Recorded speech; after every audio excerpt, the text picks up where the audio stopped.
Kia Stinger to fix exhaust note with bimodal exhaust system. The upcoming Kia Stinger will have an aftermarket and specifically Australian-designed exhaust system as an option, in order to meet the local demand for a more muscular sound not available from the factory.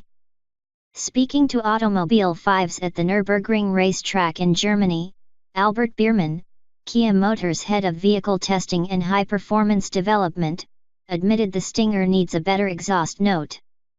"I agree, it needs a more sporty sound," Biermann told Automobile 5s when quizzed about the Stinger's rather lackluster exhaust note. The problem? European emissions regulations.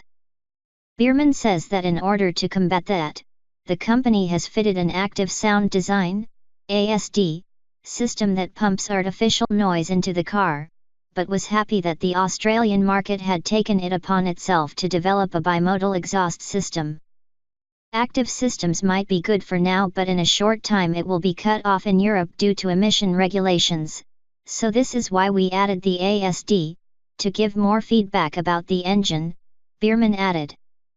Meanwhile, Kia Australia Communications Manager Kevin Hepworth admitted the Stinger's exhaust note did not deliver what the Australian market will expect from a powerful rear-wheel drive turbocharged sedan that the Stinger represents, which is why the Australian operation has undertaken its own program to produce a new exhaust system.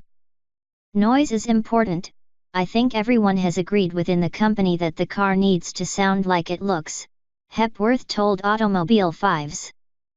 "Unfortunately, we are not going to get that out of the factory straight away, so what we are planning on doing is to develop an aftermarket sound system, which will be a proper bimodal exhaust system.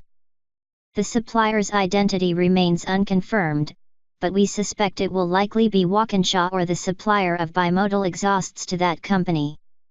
They are building for us a set of pipes, they will put it on the car, we will listen to what they've developed and if we like it we will put it on the car, if not we will ask them for another option."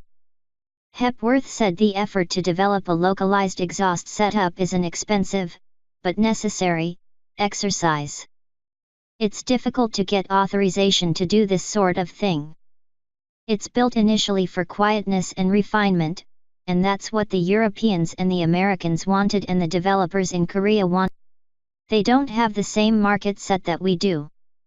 We are saying we want this to be an SS Commodore consideration set, so it needs to look good, go as good as it looks, and sound as good as one," he said. The exhaust system will be an option on the V6 models initially, with potential for the 4-cylinder models down the track. It will also meet all ADR, Australian design requirements, and will be a fully warrantable and compliant system. As for the exhaust options cost, that remains unknown for the time being, but we suspect a price tag ranging from $1,500 to $2,500.